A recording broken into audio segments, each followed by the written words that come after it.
Hi guys! So, నా తమ్ముడు ఏదో ఎగ్జామ్ అని చదువుతుండే అనమాట.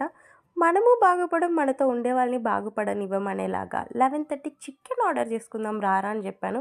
కాకపోతే మా మమ్మీ నిద్రపోతుంది. మా అమ్మకి తెలిసి ఇద్దరిని చక్కేస్తదనమాట. మా మమ్మీకి తెలియకుండా ఇద్దరు బయటికొచ్చి చికెన్ ఆర్డర్ చేసుకున్నాం.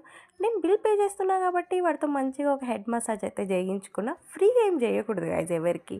అది కాకుండా నేను హాస్టల్‌లో ఉన్నప్పుడు డైలీ 2 టైమ్స్ డిన్నర్ తింటుండే గాయ్స్. ఆ డిన్నర్ ఎలా ఉంటుండే అంటే మెస్‌లో చెత్తలా ఉంటుండే. సో, ఒక స్పూన్, 2 స్పూన్ తిని పడేసి వచ్చేసేదాన్నా. ఇంకా నైట్ లేట్ వరకు లేచున్నా కాబట్టి ఆకలేస్తుంటే 11కి, 12కి అలా మ్యాగీ చేసుకొని తినేదాన్ని.